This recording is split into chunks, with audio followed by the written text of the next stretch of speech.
আল্লাহ ঘুমানো না, ঘুমের কোনো ভাবনাই।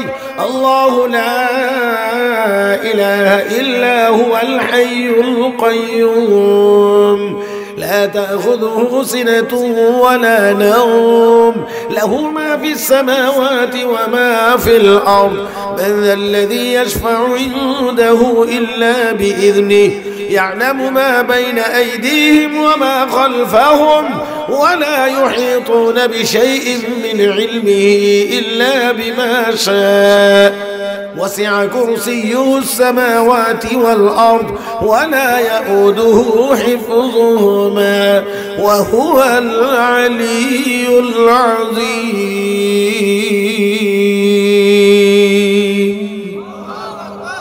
الله رب العالمين তিনি আল হাইয়্যু। দেখেন আল্লাহ রাব্বুল আলামিন পড়ে গিয়ে বলেন লা তাখুযুহু সিনাতু ওয়ালা নাওম, আল্লাহর ঘুমও নাই, ঘুমের কোনো ভাবও নাই। তাহলে আমার আপনার আল্লাহ সদা জাগ্রত, কয়না আমার আপনার আল্লাহ সদা জাগ্রত। হে মুসলমান, তাহলে যে আল্লাহ ঘুমান না, যে আল্লাহর ঘুমের কোনো ভাবও নাই, যে আল্লাহর খাওয়ার কোনো প্রয়োজন নাই, খানো না, বরঞ্চ সমস্ত মাখলুকাতকে তিনি খাওয়ান, সেই আল্লাহ দুর্বল না সবল? বলেন, সেই আল্লাহ দুর্বল না সবল? তাহলে আমার আপনার আল্লাহ দুর্বল না সবল? ওই মালিকের গোলামি যারা করবে, ওই মালিকের ইবাদত যারা করবে, তারাও কোনোদিন দুনিয়ার মাখলুকের সামনে দুর্বল হতে পারে না। হে মুসলমান, এই জন্যে কাফের বেঈমানেরা যতই অস্ত্র গোলা বারুদের মালিক হোক না কেন, সারা পৃথিবীর কাফের বেঈমানেরা শুধু মুসলমানরা রই ডরায়। অস্ত্র নাই, গোলা বারুদ নাই, কিচ্ছু নাই, এরপরও এরার মাথা ব্যথার কারণ হইল খালি মুসলমান মুসলমান। আরে কি এদের অস্ত্র নাই, এটা নাই, হেটা নাই, গরিব দেশ, গরিব মানুষ, এরপরে এদেরকে নিয়ে এত মাথা ব্যথা কেন?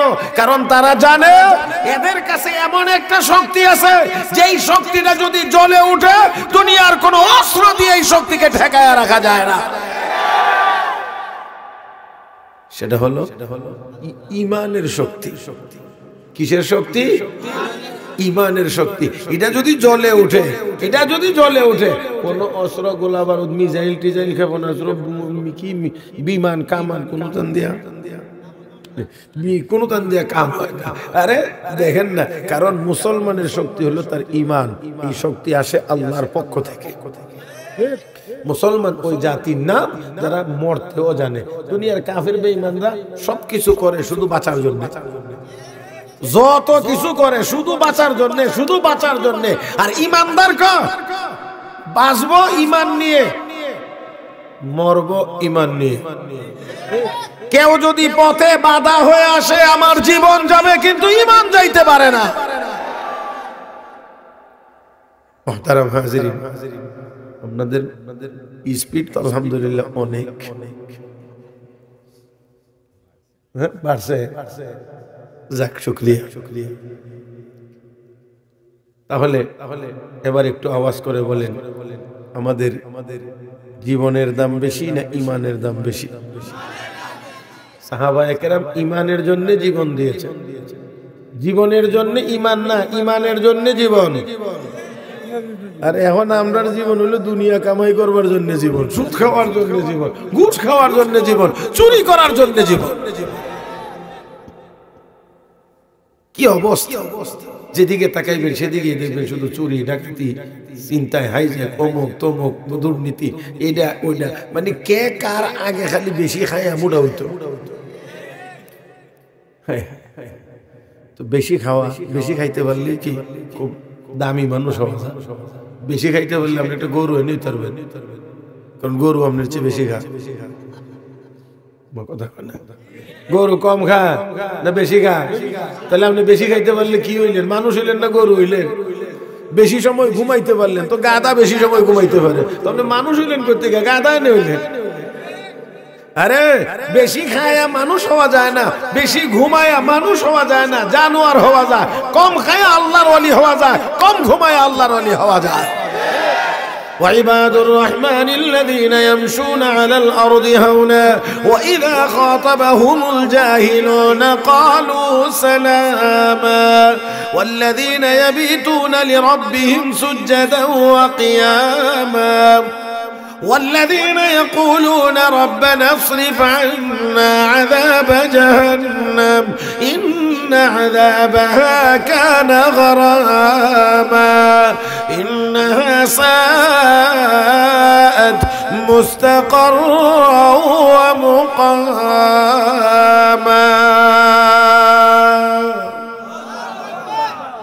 والذين يبيتون لربهم سجدا وقياما ওই সকল মানুষ আল্লাহর প্রিয় যারা তাদের রবের জন্য রাতের শেষ ভাগে উঠে নামাজে দাঁড়িয়ে যায়, হাজিরা দেয়, মালিকের কদমে সেজদায় পড়ে যায়, হাত তুলে দোয়া করে, ও মালিক জাহান্নামের আগুনকে, জাহান্নামকে আমাদের কাছ থেকে দূরে সরায় দাও, দূরে সরায় দাও, দূরে সরায় দাও। তারা হলো আল্লাহর প্রিয়, তারা হলো আল্লাহর প্রিয়। এই জন্য আল্লাহর ওলিদের বাহ্যিক কিছু আলামত আছে, কম খুরদান, কম গুফতান, কম খুফতান, কম খাওয়া, কম কথা বলা, কম ঘুমানো। হলো আল্লাহওয়ালাদের বাহ্যিক আলামত। তারা কম খাবে, কম কথা বলবে, বেশি জিকির আজকার করবে, ভাইরা কথা বলবে কম, ঘুমাইবে কম। মুহতারাম হাজরিন, দেখেন হযরত হাফিজ হুজুর রহমতুল্লাহি আলাইহি, হাফিজ হুজুর রহমতুল্লাহি আলাইহি সবসময় জিকির করতেন, সবসময় জিকির করতেন, জিকিরে থাকতেন। উনি টয়লেট বাথরুমে গেলে জবান লড়াইয়া, ঠোঁট নাড়াইয়া কোনো জিকির আজকার করা জায়েজ নাই, অনুমতি নাই। এই জন্যে উনি ওই টয়লেট বাথরুমে যে প্রয়োজনটা, এই প্রয়োজন সারবার জন্য যতক্ষণ যাইতেন নিজের ঠোঁটটাকে দাঁত দিয়া চাপ দিতেন।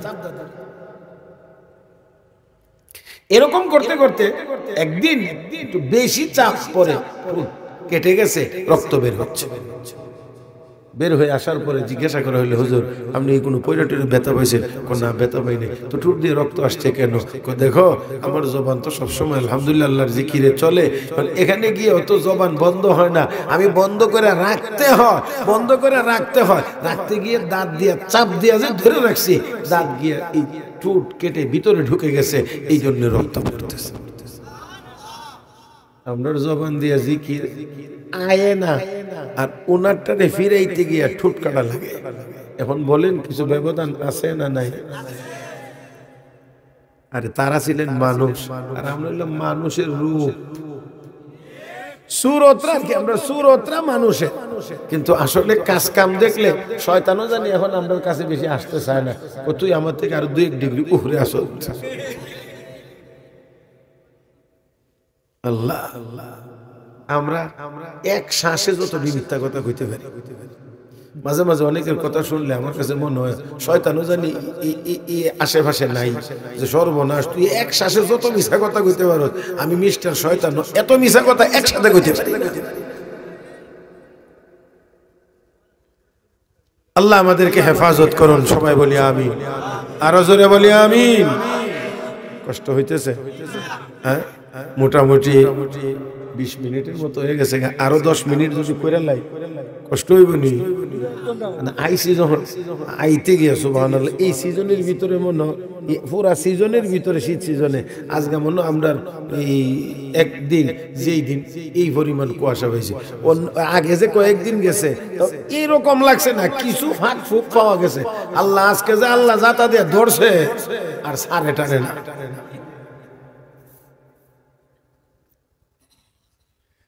দেখেন আল্লাহর কুদরতের সামনে আমরা কত অসহায়।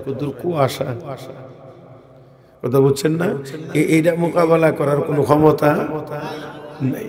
বেড়াগিরি দেখায় না, বাপ দেখায়, এটা করলাম, এটা করলাম, সেচ্ছালাম, ওর এত সেচ্ছালাইব। আমেরিকা কোনো কিছু হইলে উড়াইলাম একবারে, মেরালাম, এই করলাম, সেই করলাম। তো করোনা যে তোমরা 8 লাখ মেরে লাইলো, এইসব কি করছিল?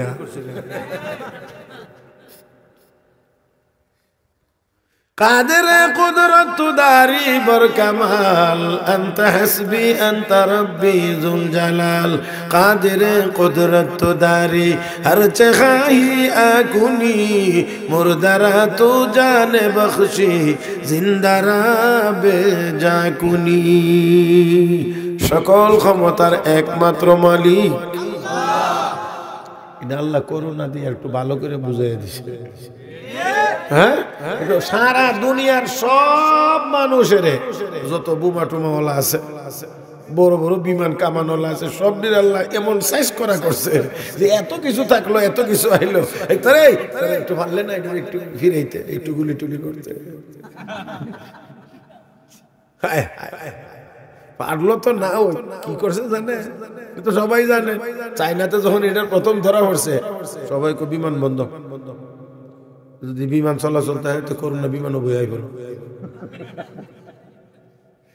ঠিক না? দিল বন্ধ করে, দিল জাহাজ বন্ধ করে, দিল ট্রেন বন্ধ করে, দিল বর্ডার মানে বন্ধ করে, সিলগালা করে দিল। কেন? যাতে করোনা আইতে না পারে। কারণ বাপ সাহেব আমার কাছে মনে হয়েছে যে করোনা আল্লাহ ফাটাইতে হইলে বিমান লাগবে, ট্রেন লাগবে, বাস লাগবে। আচ্ছা বলেন, এত কিছু যে করলেন এরপরেও কি আপনারা আশেপাশে করোনা আইছে না? কয় না আইছে না? কি দিয়ে আইল? বিমানও নাই, ট্রেনও নাই, বাসও নাই, ট্রাকও নাই। আর কি এক শব্দ আমরা নিয়েছে, নাম হয়েছে মাননীয় লকডাউন।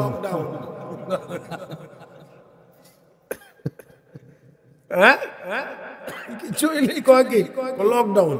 আরে কি লকডাউন কি? কোনো কিছু দিয়ে ফিরানো যায় নাই। দেখেন এরপরে আবার এটারও আল্লাহ যে ফাটাইছে, এক এক জায়গাতে এক এক ধরনের নির্দেশ দিয়ে ফাটাইছে। আল্লাহ কয়ে দিছে আমেরিকাকে একটু জোরে যাতে, এই জন্য জোরে যাতার কারণে 8 লাখ নেই। ইংল্যান্ডে একটু জোরে দিয়েছি, এটা আমেরিকার লগে লগে তাহে। ইতালিতে দিয়েছি, স্পেনে দিয়েছি, ও মুসলমান সবগুলো দিয়া একেবারে শেষমেশ ইন্ডিয়াতে একটু জোরে দিয়েছি। তাইনেরাও এমন অবস্থা হয়েছে যে পূর্বার মতো জায়গা নাই, লাকড়িও নাই, ওরা গঙ্গার জলে লাশ বাসাইয়া দিছে। আর বাংলাদেশে আইবার সময় লাগছে এই দেশে একটু আসতে যাইস, কারণ আমার 5 লাখ মসজিদ, আমার ঘর আছে এই বাংলাদেশে। কি আছে? কি ঘর? হ্যাঁ কি ঘর? কোন কি মসজিদ? মসজিদ মসজিদ বলেন না। ইন্না আউওয়ালা বাইতি উযিআ লিন-নাস লাল্লাযী বিবাক্কাতা মুবারাকান ওয়া হুদাল লিল আলামিন ফীহি আয়াতুন বাইয়িনাতুন মাকামু ইব্রাহিম ومن دخله كان آمنا ولله على الناس حج البيت من استطاع إليه سبيلا ومن كفر فإن الله غني عن العالمين আল্লাহু আকবার। আল্লাহর ঘর, কেন্দ্রীয় ঘর হলো বাইতুল্লাহ, আর বাকিগুলো হলো এই ঘরের শাখা, আল্লাহর ঘর। আবার 5 লাখ ঘর আছে, আসতে যাই। এরপরে অসংখ্য গণিত ছোট বড় মাদ্রাসা আছে, যেখানে আমার কিছু আছে বাইতুল্লাহ, আর কিছু আছে আমি আল্লাহর কালাম, কালামুল্লাহর শিখাইবার ঘর, মাদ্রাসা। এই জন্যে স্কুল কলেজ ইউনিভার্সিটি সব বন্ধ, মাদ্রাসা খোলা। কিন্তু এরপরও মাদ্রাসা করোনা যায় না, জায়গা খালি এমপির কাছে, জায়গা খালি পুলিশের অফিসারের কাছে, জায়গা অমুক কানে তমুক কানে, মাদ্রাসা সারা তাই গেদা গোদা যেটা আছে ছোট ছোট, এটা একখানো বইয়া বই ঘরে আলহামদুলিল্লাহ রাব্বিল আলামিন। করোনা তো মারবো আল্লাহ কই বাংলাদেশে যে ঘুরবে সাবধান সাবধান সাবধান। ও কি হয়েছে? আল্লাহ আল্লাহ কি হয়েছে? কি করতাম?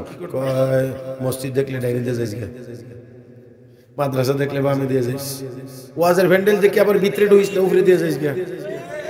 এই জন্য ওয়াজে যারা আইসে হেরারও করোনা না, মাদ্রাসা যারা পড়ছে হেরারও করোনা না, আর যারা গিয়া ভিতরের রুমে এর পরে মাস্ক কথা কয় না করোনা ইয়ান দেখি ওই খালি ঘুরে, কথা ঠিক না? আল্লাহ আল্লাহ তুমি আমাদেরকে বুঝার তৌফিক দান করো, জোরে বলি আমিন। আমার ভাইয়েরা, আমার বন্ধুরা, তাহলে আসেন, আল্লাহ দেখাইয়া দিছেন যে সমস্ত ক্ষমতার মালিক, সমস্ত ক্ষমতার মালিক আল্লাহ আল্লাহ আল্লাহ আল্লাহ আল্লাহ।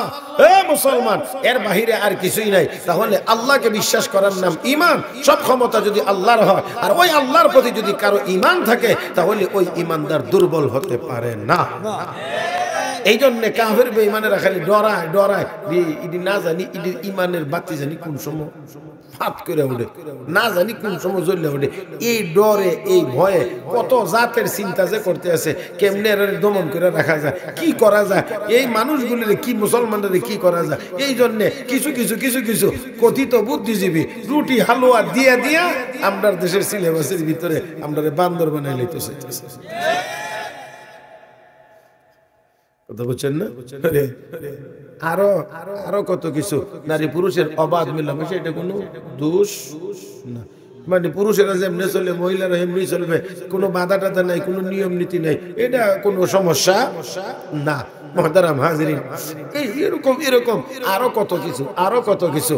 ও মুসলমান, তবে আমি বারবার বলছি যে আমরা মুসলমান, আমরা মুসলমান। হ্যাঁ, একটি কথা মনে রাখতে হবে, কিছু মুসলমান গা ভাসিয়ে দিবে, তবে লা তাযালু তাইফাতুম মিন উম্মতি যাহিরিন আলাল হক লা ইয়াদুররুহুম মান খাযালাহুম হাত্তা ইয়াতিয়া আমরুল্লাহ।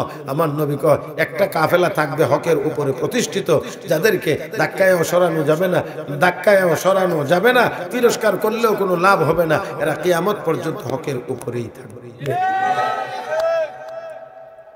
চাইলেই শেষ হবে না, শেষ করাও যাবে না।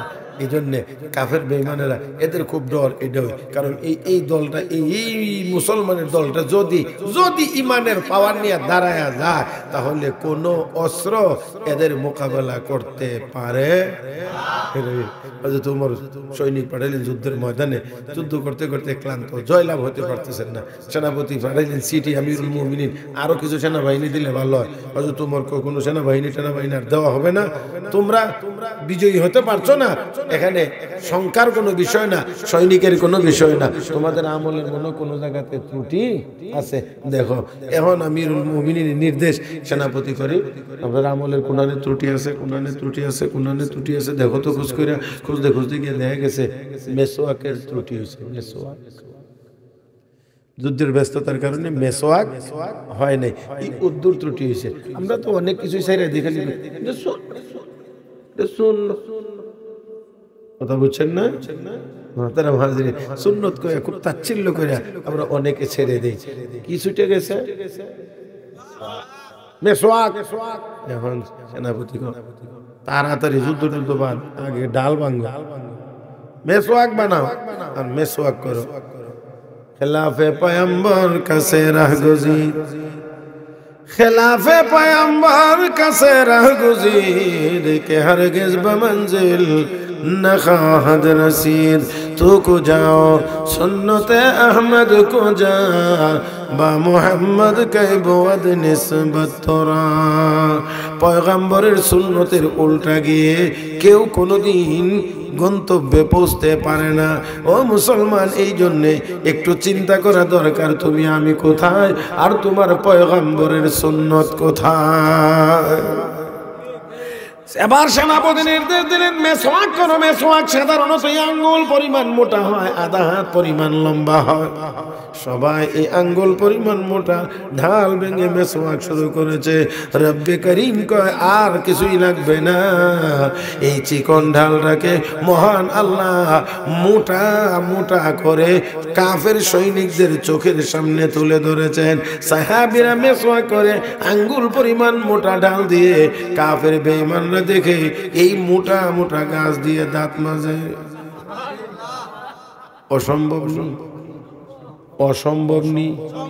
ও মুসলমান, বহু জিনিস আছে ছোট, কিন্তু যন্ত্রের মাধ্যমে দেখানো হয় এত বড়। আছে না এরকম?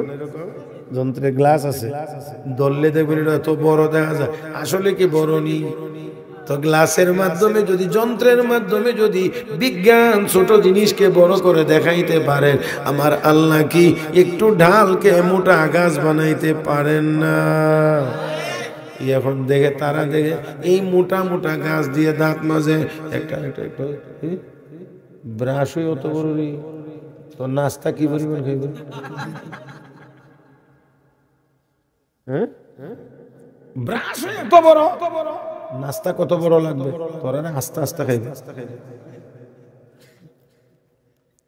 মুসলমানের মেসওয়াক শেষ হওয়ার আগে আগে কাফের বেঈমানরা ময়দান থেকে পলায়ন করেছে, মুসলমানের গলায় আল্লাহ বিজয়ের মালা পরাইয়া দিয়েছেন। সে আল্লাহ কি এখন নাই? ক্ষমতাও মনে কিছু কমছে, সামনে ইলেকশন, হ্যাঁ আল্লাহ কি ভোটে বাস করছেন? ক্ষমতা আছে না নাই? তাহলে আমরাও যদি আল্লাহর হতে পারি তাহলে অবশ্যই সাহাবীদের যুগে ডাল তলোয়ারের যুদ্ধ ছিল, সেই জন্য আল্লাহ মেসওয়াককে গাছ বানায় তাদেরকে ভয় দেখায় ময়দান ছাড়া করেছে। ও মুসলমান, এখন আধুনিক যুগ, আমার আল্লাহ চাই মুসলমানের সেই মেসওয়াক গুলোকেই বিমান বিধ্বংসী কামান বানায়া কাফের বেঈমানদেরকে ভয় দেখাইতে পারেনি না, পারে না। হ্যাঁ, তাহলে আসো, সকল ক্ষমতার মালিক আল্লাহ, কিছু যদি চান কার কাছে চাইতে হবে? মালিক ডাকে, আমার কাছে চান। ওয়াকালা রাব্বুকুম উদউনি আস্তাজিব লাকুম, তোমাদের রব বলেছেন আমার কাছে চাও, আমাকে ডাকো, আমি তোমার ডাকে সাড়া দেব। হে মুসলমান, আল্লাহ রাব্বুল আলামিনকে ডাক দিলে আল্লাহ ডাকে সাড়া দেন, জবান খুলে ডাকলেও সাড়া দেন, মনে মনে ডাক দিলেও আল্লাহ সাড়া দেন। জোরে কোন ঠিক কিনা? সব সময় জোরে বলা লাগবে এমন কোনো কথা না, নীরবে বললেও আমার আল্লাহ শুনেন। ও মুসলমান, লক্ষ্য করে দেখেন, সাইয়েদেনা ইউনুস আলাইহিস সালাম মাছের পেটের ভিতরে ছিলেন, মাছ সমুদ্রের তলদেশে। ও ভাইয়েরা, পানির ভিতরে, মাছের পেটের ভিতরে অন্ধকার অন্ধকার অন্ধকার, তিনটি অন্ধকারের ভিতরে থেকে রব্বুল আলামিনের পয়গম্বর ইউনুস আলাইহিস সালাতু ওয়াস সালাম, লক্ষ্য করে দেখেন আল্লাহ রাব্বুল আলামিনের এই প্রিয় বান্দা পয়গম্বর মাছের ভিতর থেকে শুনে গুনগুন গুনগুন গুনগুন করে আওয়াজ শোনা যায়, কান্নার আওয়াজ শোনা যায়। জিজ্ঞেস করেন, ও মালিক, এই কান্নার আওয়াজ আবার কিসের আওয়াজ? এটা আবার কোন আওয়াজ? এই কথা যখন বলেছে আল্লাহ রাব্বুল আলামিন বলেন, পয়গম্বর, এটা আর কোনো আওয়াজ না, সৃষ্টি জগৎ পানির নিচে আমি আল্লাহর দরবারে কান্নাকাটি করছে, এটা হলো সেই আওয়াজ। এমনি পয়গম্বর ডাক দেয়, লা ইলাহা ইল্লা আনতা সুবহানাকা ইন্নী কুনতু মিনাজ জালিমিন। আল্লাহ, আমি ভুল করে ফেলেছি, আল্লাহ তুমি পবিত্র, তুমি মহাপবিত্র। ও মালিক, আমাকে তুমি দয়া করে মাফ করে, আমাকে দয়া করে তুমি নাজাত দিয়ে দাও। লা ইলাহা ইল্লা আনতা সুবহানাকা ইন্নী কুনতু মিনাজ জালিমিন, আমি ভুল করে ফেলেছি। আল্লাহ রাব্বুল আলামিন বলেন, ফাস্তাজাবনা লাহু, আমি আল্লাহ তার ডাকে সাড়া দিলাম। তাহলে বোঝা গেল ইউনুস নবীর এই ডাকও আল্লাহ শুনেছেন। জোরে আরেকটু জোরে কর না। জবাব যেহেতু দিয়েছেন তো শুনেই তো জবাব দিয়েছেন। আল্লাহ রাব্বুল আলামিন বলেন, ফাস্তাজাবনা লাহু, আমি আল্লাহ ইউনুসের ডাকে সাড়া দিলাম, তার দোয়া কবুল করলাম। ওয়া নাজাইনাহু মিনাল গাম, আল্লাহ রাব্বুল আলামিন বলেন, আমি আল্লাহ মাছের পেট থেকে ইউনুসকে নাজাত দিলাম। ওয়া কাযালিকা নুনজিল মুমিনিন, রব্বে করিম বলেন, রে আমার হাবিবের উম্মতেরা, আমি শুধু ইউনুস নবীকেই নাজাত দিয়েছি এমন না, বরঞ্চ কিয়ামত পর্যন্ত তোরাও যদি আমাকে এমন করে ডাকতে পারিস, ইউনুসকে যেমন করে মাছের পেট থেকে অক্ষত অবস্থায় নাজাত দিয়েছিলাম, আমি আল্লাহ আমার ইমানদার বান্দা বান্দীদেরকে কিয়ামত পর্যন্ত নাজাত দিতে থাকবো। ও মুসলমান, তাহলে সেই আল্লাহ তো এখনো আছেন, ক্ষমতাও আছে, আমার আল্লাহর ঘোষণাও আছে। তাই আসুন মালিকের কাছে একটু ফিরে যাই, শুধু একটু বলি যে আল্লাহ ভুল করেছি, আর করবো না, মাফ করে দাও। ও বন্ধুরা, এতটুকু কথা বলে যদি মালিকের কাছে ফিরে আসতে পারি, আমরা 200 কোটি মুসলমান, আমি এখনো বিশ্বাস করি 200 কোটি মুসলমান যদি একবারে একসাথে আল্লাহু আকবরের আওয়াজ দিতে পারতাম, আমার বিশ্বাস হয় শাহজালাল মুজাররদ ইয়ামানির আল্লাহু আকবরে যদি গর্গবিন্দের দালান ভাঙতে পারে, 200 কোটি মুসলমানের আল্লাহু আকবরের আওয়াজে সারা দুনিয়ার সকল কাফের বেঈমানদের কলিজার পানি শুকায়া যাইতে পারে।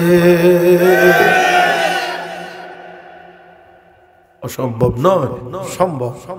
কিন্তু আমাদের ইমানের বাতিটাকে জ্বালাইতে হবে। ইমানের বাতি কেমনে জ্বলবে? আমলের তেল দিলেই জ্বলবে, নেক আমলের তেল দিলেই জ্বলবে। আসেন না গুনার কাজ ছেড়ে দেই, নেক কাজ শুরু করি, দেখবেন ইমানের বাতি দাও দাও করে পাওয়ার বেড়ে উঠবে, পাওয়ার বেড়ে উঠবে, পাওয়ার বেড়ে উঠবে। এই জন্যে দুনিয়ার কাফের বেঈমানেরা বিভিন্ন ভাবে আমাদের ইমানটাকে দুর্বল করে রাখতে, দুর্বল করে রাখতে, দুর্বল করে রাখতে, দুর্বল করে রাখতে। কারণ এই ইমান যদি শক্তিশালী হয়ে যায় তাহলে আর দাঁড়ানো যাবে না। এই জন্যে অনেক ষড়যন্ত্র করে আমাদের ভিতরে এমন জিনিস ঢুকাইয়া দেয় যে ঢুকানোর কারণে আমাদের ইমানের পাওয়ার দুর্বল হয়। এর মধ্যে অন্যতম একটার নাম হলো সুদ। এই সুদ পুরুষের আগে খাইতো, এখন আর পুরুষ নাই, লেডিজেরাও। এই সুদ আগে পুরুষেরা দিত, এখন লেডিজেরাও দেয়। কিস্তি, কথা ঠিক না? এই কিস্তি শরীফ মুসলমানের ঘরে ঘরে মহিলাদের ভিতরে ঢুকছে। মুহতারাম হাজির, এই জন্য মা বোনদেরকে যদি ওই জায়গা থেকে বের করে আনতে হয়, যদি তাদেরকে নেককার হিসেবে গড়ে তুলতে হয়, তাহলে অবশ্যই অবশ্যই তাদেরকে কোরআন ও হাদিসের ইলম শিখাইতে হবে। দিনের সহি বুঝ না থাকার কারণে, এলেম না থাকার কারণে, কারণ এলেম নাই তো আপনি ভালো মন্দ পার্থক্য করার কোনো যোগ্যতাই নাই। এই জন্যে এই বালিকা মাদ্রাসাগুলো ওলামায়ে কেরাম করছেন এই জন্যে, যাতে করে আমাদের ভবিষ্যৎ প্রজন্মটাকে আমরা যেন নেককার হিসেবে গড়ে তুলতে পারি। আমি এই কথাটা আসলে একটা কথা শুধু সবখানেই বলি, সেটা হলো আজকে যেই মেয়েটা আপনার কুলে বাচ্চা পুরুতান 2 বছর, 3 বছর, 4 বছর, 5 বছর, 7 বছর, যেই মেয়েটা মনে রাখতে হবে এই মেয়েটাই কিন্তু ভবিষ্যতের মা। তো কাজেই আমরা যদি এই মেয়েগুলোকে কোরআন হাদিসের শিক্ষা দিয়ে যদি আমরা তাদেরকে যোগ্য নেককার মা বানাইতে পারি, তো আমরা আশা করতে পারি পরবর্তীতে এই এদের মাধ্যমে ভবিষ্যৎ প্রজন্মটা নেককার হবে, নেককার সন্তান তাদের মাধ্যমে আমরা পাবো। মুহতারাম হাজরিন, নেককার মা যদি আমরা তৈরি করতে পারি তাহলে নেককার সন্তানও আমরা পাবো। আর যদি তা না হয় তাহলে অবস্থা যা দাঁড়াইছে, এখন তো মা পেটে বাচ্চা নিয়ে সিনেমা দেখে, স্টার জলসা দেখে, এই জন্যে এখন ওই পেটের সন্তান পরবর্তীতে ফেন্সিখোর, ডাইলখোর, বাবাখোর, ইয়াবাখোর হয়। হযরত আব্দুল কাদের জিলানীর মা পেটে সন্তান নিয়ে কোরআন তেলাওয়াত করেছিলেন, ছেলে জন্ম হয়েই হাফেজে কোরআন। কথা ঠিক না? মুহতারাম হাজিরিন, তাহলে আসুন এই মাদ্রাসা, বালিকা মাদ্রাসা, এই মাদ্রাসার সাথে আপনারা নাই না আছেন, সব সময় থাকবেন তো ইনশাআল্লাহ? যত রকমের সাহায্য সহযোগিতা লাগে করতে পারবেন না?